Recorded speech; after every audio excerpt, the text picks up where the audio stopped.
ফসল করা যায়নি তখন শাহজাহানপুর আর শেরপুর দুইটা থানায় আমার যুবকেরা দখল করে রেখেছিল। সেই থানার বুকে বসে তোমার এত হিম্মত এত সাহস কে দিল যে ইসলামী আন্দোলনের পক্ষে ভোট চাইতে পারবে না? এ সাহস তোমাকে কে দিয়েছে? আমরা ছিলাম, আমরাই আছি, আগামীতে আমরাই থাকবো ইনশাআল্লাহ, ইনশাআল্লাহ, ইনশাআল্লাহ। তবে আমরা আপনাদের শত্রু মনে করি না, আমরা আপনাদের বন্ধু মনে করি। একই সঙ্গে জেল খেটেছি, তোমার ডাইন হাত আর আমার বাম হাত একসঙ্গে হাত করা পড়েছি, একই সঙ্গে জেলখানার ভাকম খেয়েছি, একই সময় পুলিশের গাড়িতে আমরা একসঙ্গে জেলে গিয়েছি। তুমি আমার বন্ধু, তুমি আমার শত্রু না। কিন্তু তুমি যদি শত্রুর ভূমিকা পালন করো তাহলে বন্ধু আমি তো চুপ করে বসে থাকতে পারি না। জামি সাহেবকে যখন ফাঁসি দিল, কাদের মোল্লা যখন ফাঁসি দিল, সালাউদ্দিন কাদের চৌধুরীর যখন ফাঁসি দিল, বিএনপির সাকা চৌধুরী যখন ফাঁসিতে গেল, খালেদা জিয়ার যখন বালির ট্যাঙ্ক দিয়ে তার ব্যারিকেড করে রাখলো, তারেক জিয়ার যখন বিদেশে পাঠিয়ে যখন আনন্দ মিছিল করলো, তখন এরা আনন্দ করে বলেছিল আর কোন বিরোধী দল বাংলাদেশে নাই, মাথা উঁচু করে দেওয়ার জন্য। এখন ম্যাডাম ভারতের এক কোনায় বসে তাকাইয়ে দেখো, তুমি দূরের গর্তে আছো, আর যাদেরকে জেলখানায় রেখেছিলে তারাই এখন গোটা দেশ দাপাই বেড়াচ্ছে। সেটা বিএনপি হোক আর জামাত হোক। এখন বিএনপি আর জামাত ছাড়া বাংলাদেশে আর কোনো দল আছে? এই কথা বলেন আছে? সবাই ইঁদুরির গর্ত ঢুকেছে। আর এই দুটো দলেই এখন যারা একজোট হয়ে আন্দোলন করেছিল তারা এখন দুই ভাগে বিভক্ত হয়েছে, নির্বাচন করবে। করুক করুক করুক। সবাই যদি বিএনপির সাপোর্ট করে আমিও বিএনপির পক্ষে, সবাই যদি জামাতে সাপোর্ট করে তখন তুমি কোন জায়গায় যাওয়া ভাই? এই জন্য কেউ কারো শত্রু না, আমরা সবাই একে অপরের মিত্র। আমরা সবাই মিলে দেশ গঠন করতে চাই। বাংলাদেশের জামাতের আমির, আমি আগেই বলেছি, আমি বলে জামাত ইসলামে করি না, জামাত ইসলামের পক্ষে বলছি না। জামাত ইসলামের আমির বলেছে গতকালকের একটা ভাষণে, গত পরশুদিন একটা ভাষণে বলেছে যে বিএনপি বলতেছে যে আমরা যদি সরকার গঠন করি তাহলে জামাত ইসলামের বাদ দিয়ে সরকার গঠন করব। বিএনপির বক্তব্য। আর জামাতের আমির বলতেছে আমি জাতির সামনে কথা দিচ্ছি, যদি আল্লাহ পাক আমাদের পরে রহমত করে সরকার গঠন করতে দেয় আমরা বিএনপিকে নিয়েই সরকার গঠন করব। দেখেছেন কতটুকু পার্থক্য? দেখেছেন তো কতটুকু পার্থক্য মনে করেন তো? ওরা বলতেছে জামাত ছাড়াই সরকার গঠন করবার, এরা বলতেছে বিএনপিকে নিয়েই সরকার গঠন করব। এই হলো পার্থক্য। সুতরাং আপনি আমি এই পার্থক্যটা ভুলে যাই। এই আসনে আপনি যে আসনে প্রতিদ্বন্দ্বিতা করছেন, এই আসনে যদি আল্লাহ কোরআন ওয়ালারে বিজয় দেয় আমরা সবাই খুশি মনে গলায় মালা পরিয়ে দিয়ে নিয়ে আসবো। যদি এখানে কোরআন ওয়ালা বিজয় অর্জন করতে না পেরে আরেকজন বিজয় অর্জন করে আমরা তাকে সাধুবাদ জানাবো, কিন্তু তার বিরোধিতা করার অধিকার আমাদের নয়। সবকিছু দায়িত্ব কার পরে ছেড়ে দিয়েছি এটা আমি বলতে পারি, আপনি বলতে পারেন না কেন? এটা আমি বলতে পারি, আপনার মুখ দিয়ে বাইর হয় না কেন? আপনি বলতে পারবেন না আপনি কাপুরুষ, আপনি বলতে পারবেন না আপনি দেশদ্রোহী, আপনি বলতে পারবেন না আপনি সন্ত্রাসী, আপনি বলতে পারবেন না আপনি জঙ্গি। দেশের পরে আপনার মহব্বত নাই তাই আপনি কথা বলতে পারেন না। আর আমি দেশকে আমার জীবনের চাইতে ভালোবাসি, এই জন্য আমি এ কথাটা বলতে পারি। কেন আপনি বলতে পারেন না? আসুন আমরা সবাই মিলে দেশ গড়ি। দেশ সবার আগে দেশ। কথা বলেন কথা বলেন কথা বলেন, সবার আগে দেশ। ভাই এখনো দুই একজন দাঁড়িয়ে আছেন, বছর হয়ে গেছে, আমি তো নির্ধারিত সময় ছেড়ে দেবো।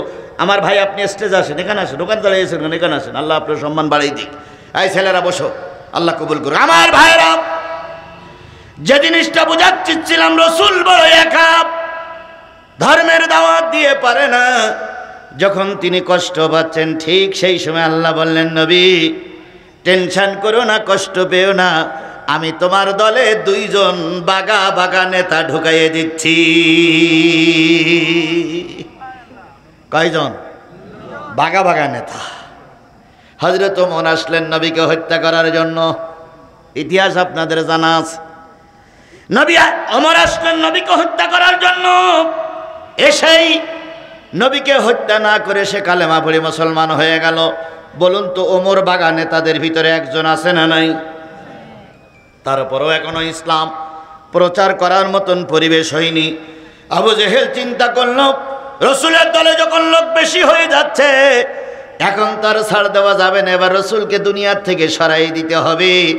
আজকে আমাদের আবু জেহেলের উত্তরসূরি পূর্বসূরি ভাইরা যখনই ঢাকা বিশ্ববিদ্যালয়ে ইসলামের পতাকা উড়েছে, যখন জাহাঙ্গীরনগর বিশ্ববিদ্যালয়ে ইসলামের পতাকা উড়েছে, যখন জাহাঙ্গীরনগর বিশ্ববিদ্যালয়ে ইসলামের পতাকা উড়েছে, চট্টগ্রাম রাজশাহীতে ইসলামের পতাকা উড়েছে, এরাও আবু জেহেলের মতন খেপে গেছে।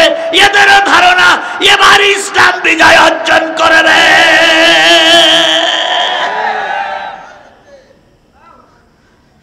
হ্যাঁ বলেন তো, ঢাকা বিশ্ববিদ্যালয়ে যারা পড়ে তারা বোকা না বুদ্ধিমান? কেরাম বুদ্ধিমান? ও সেইটার মেধাবী আর বাংলাদেশে আছে? এরা বোঝে না বলে কোরআনের পক্ষে সাপোর্ট দিচ্ছে নাকি? জাহাঙ্গীরনগর বিশ্ববিদ্যালয়ের ছেলেরা বোঝে না বলে কোরআনের পক্ষে সাপোর্ট দিচ্ছে? রাজশাহী বিশ্ববিদ্যালয়ের ছেলেরা বোঝে না বলে কোরআনের পক্ষে সাপোর্ট দিচ্ছে? তাহলে এখানে যখন যেখানে কোরআন শরীফ বলা পড়া দূরের কথা, নামাজ পড়লি তার মেরি ফেলতো। কোরআন তেলাওয়াত করা দূরের কথা, নামাজ পড়ার সুযোগ ছিল না।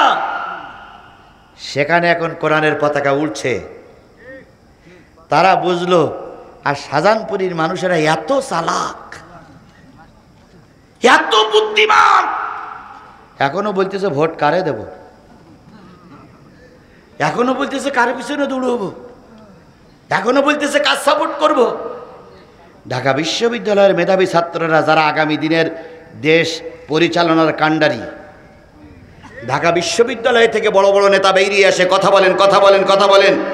কাদের মোল্লা ছিল ঢাকা বিশ্ববিদ্যালয়ের ছাত্র, ফখরুল সাহেব ঢাকা বিশ্ববিদ্যালয়ের ছাত্র, বড় বড় নেতাগুলো ঢাকা বিশ্ববিদ্যালয়ের ছাত্র। বিশ্ববিদ্যালয়ে না পড়ে নেতৃত্ব দেওয়া যায় না। সেই বিশ্ববিদ্যালয়ের মেধাবী ছাত্ররা টার্গেট দিয়েছে আগামী দেশ হবে কোরআনের দেশ। আর শাহজাহানপুরীর এই ভ্যান চালকেরা, শাহজাহানপুরীর এই রিক্সা চালকেরা, শাহজাহানপুরীর এই খেটে কামেরে কাজ করা লোকেরা, শাহজাহানপুরীর সাধারণ লোক এখনো বলতেছে ভোট কার দেবো।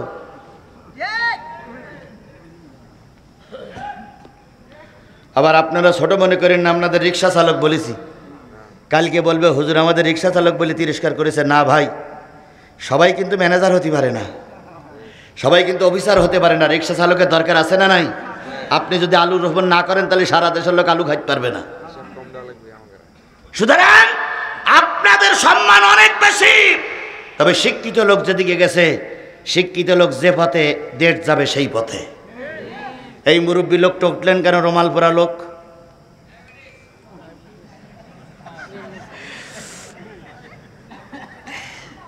কোথায় যে থাকতো আল্লাহর বান্দারা আল্লাহই ভালো জানে। আসলেই চারিদিক থেকে এসে ধরে ফেলতো। আমি যখন হেলমেট খুলে বলতাম জিহাদি, কয় হুজুর এই পাশে যান, ও পাশে গেলে আর এক দল ধরবে। গোটা বাংলাদেশ যখন অচল করা যায়নি, তখন শাহজাহানপুর আর শেরপুর দুইটা থানায় আমার যুবকেরা দখল করে রেখেছিল। সেই থানার বুকে বসে তোমার এত হিম্মত, এত সাহস কে দিল যে ইসলামী আন্দোলনের পক্ষে ভোট চাইতে পারবে না? এ সাহস তোমাকে কে দিয়েছে?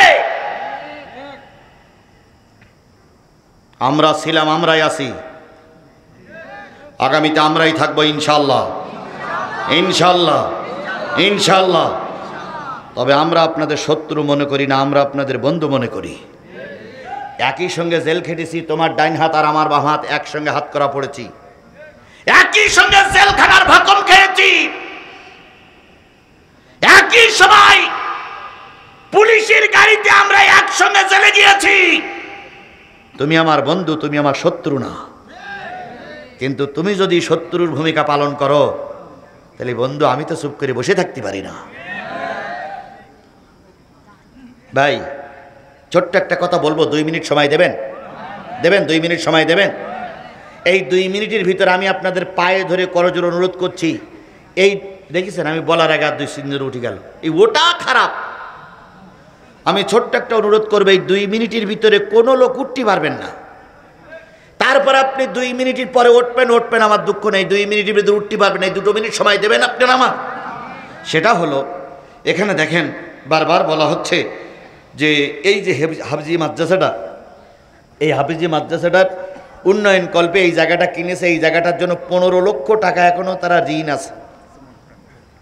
কমিটি এখনো 15 লক্ষ টাকার মতন ঋণ আছে।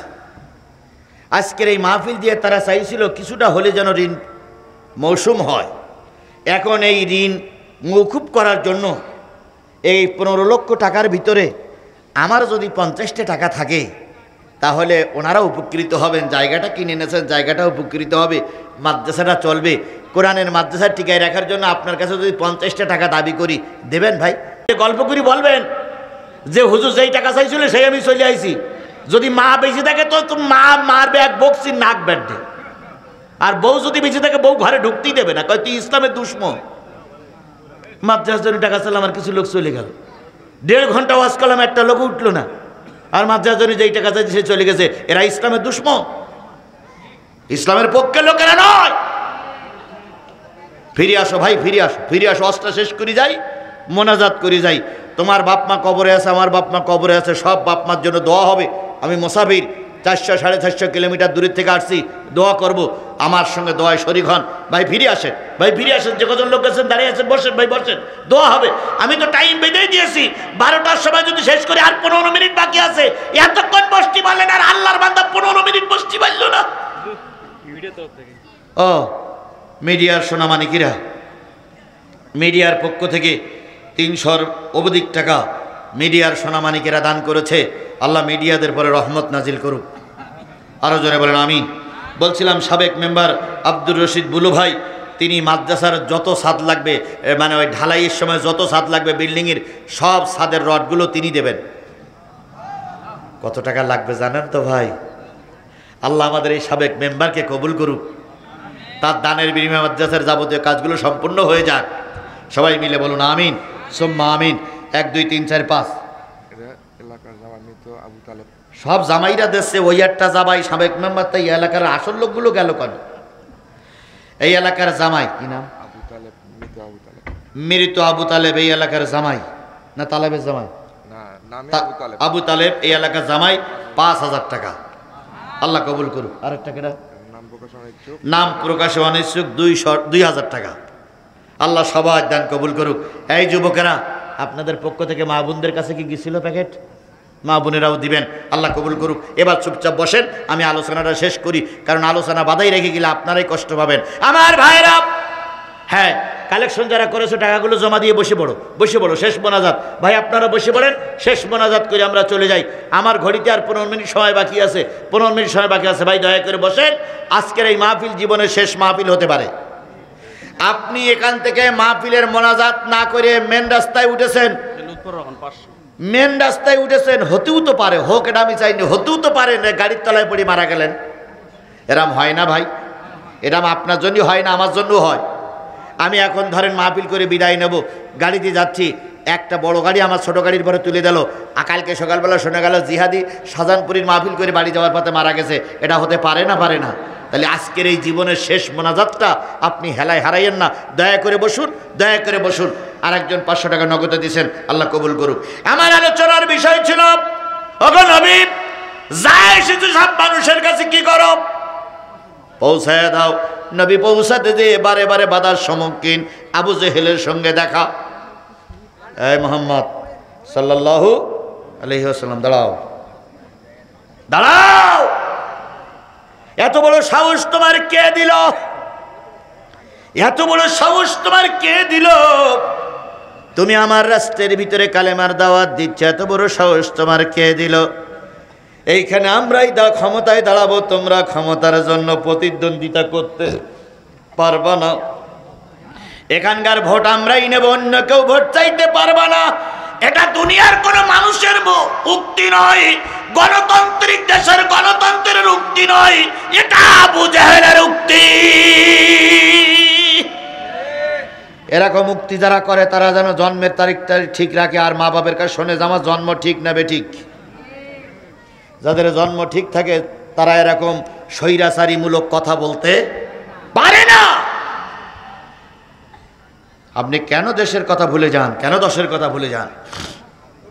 আবু জাহেল নবীর সামনে দাঁড়ালেন, যখন এবার অগণতান্ত্রিক জালেমের কথা বললেন, নবী মোহাম্মদ বললেন, চাচা কি বলতে চান আপনি? কয় এটা আমার এলাকা, এখানে আমরা যা বলবো সেটাই আইন। মোহাম্মদ তোমার আইন এখানে চলবে না, তোমার কোরআনের আইন এই থানায় চলবে না, তোমার কোরআনের আইন এই মক্কা নগরীতে চলবে না, তোমার কোরআনের আইন এই কাবা চত্বরে চলবে না, এখানে আমাদের আইন চলবে। এখানে যদি কেউ কোরআনের আইন কথা বলতে চায় তার জিহ্বা কেটে নেব। আজকে ঘটনা মডেলিস্ট হয়ে বলতেছে এখানে যদি কেউ দাঁড়িপাল্লার পক্ষে ভোট চায় তার জিহ্বা কেটে নেব। কথাই একই, একটু ঘুরন ফিরন হয়ে গেছে।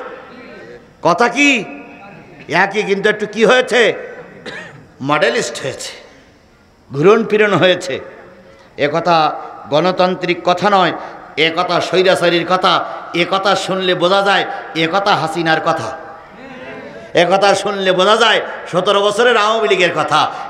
এ কথা গণতান্ত্রিক কথা নয় ভাই, কথা হয় ফিরাইয়ে নাও, নতুবা আজকের এই দিনক্ষণে মানুষের কাছে লেখা থাকবে। বাতাস পরিবর্তন হলে জনতার কাতারে দাঁড়িয়ে আপনাকে এ কথার কৈফিয়ত দেওয়া লাগবে। আল্লাহ আমাদের সবাইকে বুঝ দিক, সবাইকে বুঝে আসার তৌফিক দিক। আমরা সবাই এদেশের মানুষ, আল্লাহ পাক সবাইকে হেফাজত করুক। আল্লাহ নবীকে আবু জেহেলের কথা শুনে ভয় পেয়ে সবাইকে কবুল করুক দিনের খাতিরে। সবাই মিলে বলেন আমিন। আমার ভাইরা, আবু জেহেল বলল, ভাতিজা একটা সরকার আমরা গঠন করে ফেলেছি, আমরা একটা সরকার, দেশের নেতা, দয়া করে এখানে ভেজাল সৃষ্টি করো না। নবীজি বললেন, চাচা কি বলতে চান আপনি? আবু জেহেল বলল, শোনো ভাতিজা, তুমি একটা জিনিস বন্ধ করবা, এখানে মানুষের সাপোর্ট চাবা না, কোরআনের পক্ষে দাওয়াত দিবা না, কোরআনের পক্ষে মানুষকে আহ্বান করবা না। বিনিময়ে যদি সুন্দর নারী চাও সেটা দেব, বিনিময়ে যদি বাড়ি চাও দেব, তো বিনিময়ে যদি গাড়ি চাও দেব, বিনিময়ে যদি অধিক টাকার মালিক হতে চাও দেব। কিন্তু আমি এই এলাকায় আসি, এখানে অন্য কোনো মাতব্বারি করার জন্য কাউকে ভিট করো না, কেউ কবুল করো না। আল্লাহ নয় বলেন, চাচা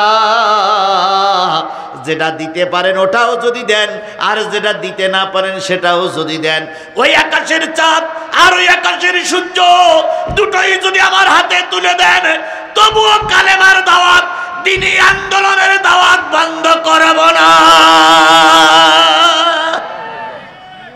আমরা কি সেই নবীর উত্তরসূরি? এই কথা বলেন, আমরা কি সেই নবীর উত্তরসূরি? তাহলে সুনোপুটি নেতা কি বললো তার জন্য কি দাওয়াতি কাজ বন্ধ হবে? এই কথা বলেন, সুনোপুটি নেতা কি বলেছে তার জন্য কি দাওয়াতি কাজ বন্ধ হবে? বরং কালকে ওর বাড়ির আশপাশে দাওয়াতি কাজ করবেন, দাওয়াতি কাজ করবেন। যদি কিছু করে জায়গায় ফোন করে দেবেন যে এই লোক এই কাজ করেছে। কারণ এ কথাগুলো সুনোপুটির বক্তব্য, আসল জায়গার বক্তব্য নয়, আসল জায়গার বক্তব্য নয়। আমি আপনাদের কাছে জিজ্ঞেস করি, বিএনপির 237টা আসনে নমিনেশন, 237টা প্রার্থীর নাম ঘোষণা করেছে। কারা ঘোষণা করেছে? আচ্ছা, এটা কি ডাক্তার ইউনূস ঘোষণা করেছে? কেডা ঘোষণা করেছে? তারেক জিয়া, আর পড়ি শুনাইছে হলো ফখরুল। তাহলে এটা বিএনপির ঘোষণা না ওই সরকারের ঘোষণা? এই কথা বলেন, বিএনপির ঘোষণা না সরকারের ঘোষণা? সেটা বিএনপির ঘোষণা না জামাতের ঘোষণা?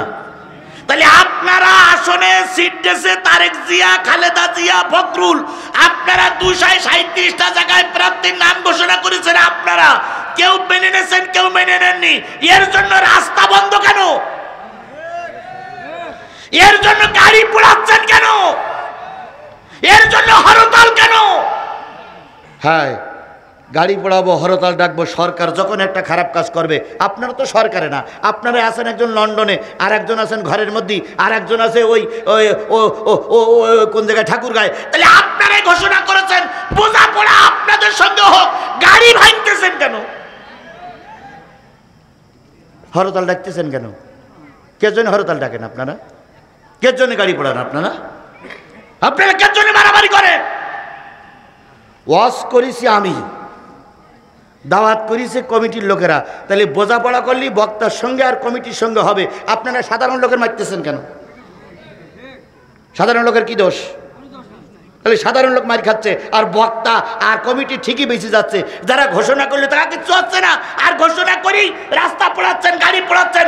এগুলো তো দেশের ক্ষতি। দয়া করে নির্বাচন আগে ক্ষতি করবেন না। এইরকম ক্ষতি যদি করতে থাকেন তাহলে আগে আপনারা সিট পাইতেন 300, আর যত ক্ষতি করবেন তত সিট বাড়বে বাড়বে বাড়বে। হয়তো 350 সিট আমাদের পাওয়ার সম্ভাবনা আছে। আপনাদের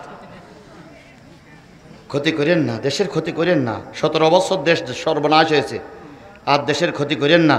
আল্লাহ বোঝার তৌফিক দিক, আল্লাহ বোঝার তৌফিক দিক, আল্লাহ বোঝার তৌফিক দিক। আল্লাহর নবী সাল্লাল্লাহু মৃত্যু ইয়াসমিনার নামে 1000 টাকা। আচ্ছা নেতা একটু ঠিক রাখেন, আমি পরে বলবানি। 500 আর শাকিলের বাবা 200। আচ্ছা আপনি মনে করে রাখেন, আমি অস্টা শেষ করি, নতুবা এই লোক গালাগালি দিতে সব বাড়ি যাবে আমার। আল্লাহ রসুল সাল্লাল্লাহু আলাইহি সাল্লাম বললেন, যেটা দিতে পারো সেটাও যদি দেওয়া, যেটা দিতে না পারো সেটাও যদি দাও, তাও কালেমার দাওয়াত বন্ধ হবে না। আবু জাহেল কি খুশি হবে? বলেন, আজকে আমি যে কথাগুলো বলতেছি আমার কথা শুনে সবাই কি খুশি? কিছু কিছু লোক খেপে যাচ্ছে না, খেপে যাচ্ছে না। আচ্ছা যদি নাই খাকবে তাহলে মনে করে দাওয়াতি কাজ হচ্ছে না। সব যদি আমার পক্ষে থাকে তাহলে বুঝে যাবে গোলাউল মার্কা হুজুর। সুতরাং কিছু কিছু লোক খেপতে পারে, তবে না খাবাটার জন্য চেষ্টা করি আমরা। আল্লাহ রসুল এই কথা বলার পর আবু জেহেল হুমকি দিয়ে উঠল, আমার সামনে কথা বলো, তোমার সাহস কত? খাপের থেকে তরবারি বেরি করে রসুলের মাথায় আঘাত করলেন। রসুলের মাথায় 3টে ক্ষত হলো, 3 জায়গায় রসুলের মাথা কেটে গেল। আল্লাহ নবী সাল্লাল্লাহু আলাইহি সাল্লাম ক্ষত চিহ্ন নিয়ে খাদিজার বাড়ি চলে গেলেন। খাদিজাকে ডেকে বলল, খাদিজা, কালেমার দাওয়াত দিয়েছি বলে তোমাদের সমাজের নেতা আমাকে মেরে আহত করে দিয়েছে। খাদিজা ঘরের ভিতরে ঢুকালেন, রক্তগুলো মুছে দিচ্ছে, গালে চুমো দিয়ে বলতেছে, ওগো মোহাম্মদ, ওগো ভাতিজা, ওগো মোহাম্মদ, শোনো, একদিন তোমার এই কালেমা গোটা বিশ্বময় বিজয় অর্জন করবে। নবীজি একটু সান্ত্বনা পাইলেন, খুশি হইলেন। কারণ জেনে নিও, যদি ঘরের স্ত্রী ইসলামের পক্ষে থাকে ওই ঘরটা জান্নাতি ঘর। আর তুমি সব কিছু করো ভালো, কিন্তু স্ত্রী যদি বিরোধিতা করে তাহলে বুঝতে হবে ঘরে সর্বনাশ লেগেছে। স্বামী আর স্ত্রী মিল আছে, স্বামী আর স্ত্রী দুইজনের ভিতরে কেউ পরকিয়া করে না। স্বামী আর স্ত্রী দুইজনের ভিতরে কেউ পরনারীর পিছনে, পর স্বামীর পিছনে, পর পুরুষের পিছনে করে না। যাই করে ব্যয় করে, যাই করে শান্তিতে ব্যয় করে, ছেলে মেয়েগুলো নিয়ে সুখে শান্তিতে থাকে, ওই ঘরটা দুনিয়ার জান্নাত। খাদিজা এক ওয়াক্ত নামাজ পড়িনি, পড়ার সুযোগ পাইনি। খাদিজা রোজার মাসে রোজা পাইনি। খাদিজা হজ পাইনি, হজ করিনি। কিন্তু খাদিজার জন্য স্বয়ং আল্লাহ সালাম দিয়েছে। খাদিজাকে মৃত্যুর আগে জিব্রাইল খাদিজার জন্য জান্নাতের ঘর বানিয়েছেন, সেই সুসংবাদ দিয়েছে। তাহলে খাদিজা নামাজ পড়তে পারিনি, রোজা রাখতে পারিনি, হজ করতে পারিনি, যাকাত দিতে পারিনি, খাদিজার জন্য জান্নাতের সুসংবাদ দিয়েছে। খাদিজার গুণ ছিল 2টা। একটা ছিল খাদিজার ইমানের ভিতরে কোনো ভেজাল ছিল না। খাদিজার ইমানের ভিতরে কি ছিল না? আরেকটা হলো খাদিজার স্বামী ভক্তির ব্যাপারে, স্বামীর খেদমতের ব্যাপারে কোন রকম ত্রুটি। আজকেও যদি কোনো নারী আল্লাহর দিন পালন করার পরে, ইমানের পরে টিকে থাকে, স্বামীর সন্তুষ্টি নিয়ে মৃত্যুবরণ করতে পারো, তুমি আল্লাহর একজন জান্নাতি নারী। আল্লাহ আমাদের এই এলাকার মহিলাদেরকে জান্নাতি নারী হিসাবে কবুল করুক। আমার ভাইয়েরা, আবু জেহেলের মার খেয়ে রসুল আহত। কিছুক্ষণ পর আমির হামজা এলাকায় ফিরলেন। ফিরে শোনে যে মোহাম্মদকে মারা হয়েছে, মোহাম্মদের মাথায় 3টে ক্ষত হয়েছে। আমির হামজা চলে গেলেন নবীর বাড়ি। পিছন থেকে ডাক দিয়ে বললেন, ভাতিজা, শুনেছি আবু জেহেল নাকি তোমাকে মেরেছে। নবীজি তখন কাঁদতেছেন। এতক্ষণ নবীজি কান্দেন নাই। সবচেয়ে বেশি কষ্ট লাগে যখন আপন লোক পাশে এসে দাঁড়ায়। নবীজি কাঁদতেছেন। নবীজি বললেন, ও আমির হামজা চাচা আমার, আবু জেহেল আজকে আমার মেরেছে, আপনারা পাশে নেই বলে। আমির হামজা বললেন, তুমি কি অন্যায় কাজ করেছিলে? কয় কোনো অন্যায় কাজ করিনি। মারল কেন? কয় বাল্লিগু আন্নিওয়ালা আয়া, আমার কাছে কোরআনের আয়াত ছিল, সেইটা প্রচার করেছি, তাই ওরা আমাকে মেরেছে। আমির হামজা বললেন, ভাতিজা অপেক্ষায় থাকো, প্রতিশোধ নিয়েই ঘরে ফেরব। কিছু কিছু লোক কিন্তু আমির হামজার মতন হওয়া, লাগবে, কিছু কিছু লোক ওমরের মতন হওয়া লাগবে, আর কিছু কিছু লোক আবু বকরের মতন হওয়া লাগবে। সব যদি ওমরের মতন হয় টিকে থাকা যাবে না, আবার সব যদি আবু বকরের মতন হয় তোমাদের মেরে দেশ থেকে তাড়িয়ে দেবে। এই জন্য যুবকদের বলি আবু বকরের ভূমিকাও পালন করা লাগবে, ওমরের ভূমিকাও পালন করা লাগবে। শাহজাহানপুরের যুবকেরা শোনো, আমির হামজা ওমরের মতন ভূমিকা পালন করার জন্য তৈরি থাকবা। যদি ময়দানে ডাক আসে বাঘের বাচ্চার মতন ঝাঁপিয়ে পড়বা, আবার যদি উপরের থেকে ডাক আসে ফিরে আসো আবু বকরের মতন ধৈর্য ধারণ করবা। দুটোই লাগবে, ওমরও লাগবে আবু বকরও লাগবে। কথা বলে ঠিক না ঠিক? ওমর আর আবু বকর মিলে যদি এগোতে পারি, এ দেশ হবে কোরআনের দেশ, এ রাষ্ট্র হবে কোরআনের রাষ্ট্র, এ বিধান হবে কোরআনের বিধান। আমরা কি কোরআনের বিধান চালু করতে চাই?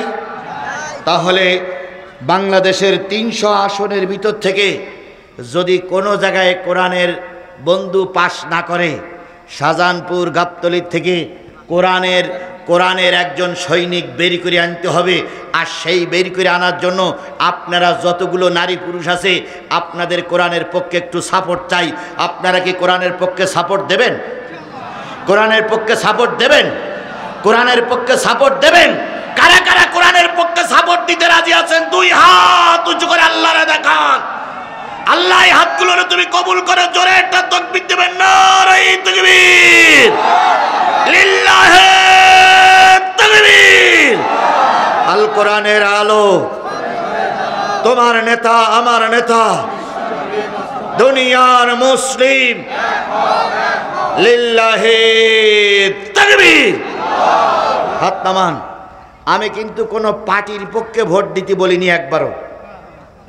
বলেছি? আমি বলেছি কিসের পক্ষে?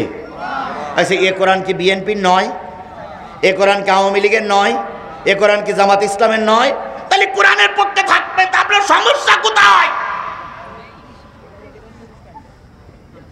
নারী পুরুষ সবাই আমরা কিসের পক্ষে থাকবো? জোরে বলেন, কিসের পক্ষে?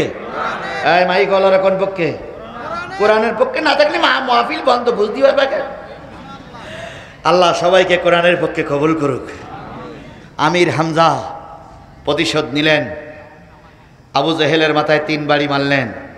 আবু জেহেলের পর যে প্রতিশোধ নিয়েছিল, সেই প্রতিশোধের কারণে সহ্য করতে না পেরে রসুলকে হিজরত করে কোথায় যেতে হয়েছিল? মদিনায়। তারপরে 8 বছর পরে মক্কা বিজয় হলো। সুবহানাল্লাহ বলেন। আগামীতে মক্কা বিজয় হবে ইনশাআল্লাহ। 54 বছর কষ্ট করেছে, আগামীতে আর কয়েক মাস কষ্ট করে এই লাইনটা ঠিক রেখে যার সেই সেক্টরে থেকে কোরআনের সাপোর্ট দিলেই আগামীতে মক্কা বিজয় নামক বাংলাদেশ বিজয় হবে কোরআন দিয়ে। আর সেই বিজয়ের দিনে আমি যেন আনন্দের হাসিটা হাসতে পারি আমার নেতার গলায় ফুলের মালা পরিয়ে। আল্লাহ সেই দিনটা আমাদের দেখার তৌফিক দান করুক। আরো জোরে বলেন আমিন, আরো জোরে আমিন, আরো জোরে আমিন। একটা লোকও যেন ওঠে না, একটা লোকও ওঠে না। সূরা ফাতিহা ইখলাস শরীফ পড়েন, আমি দোয়া করব ইনশাআল্লাহ।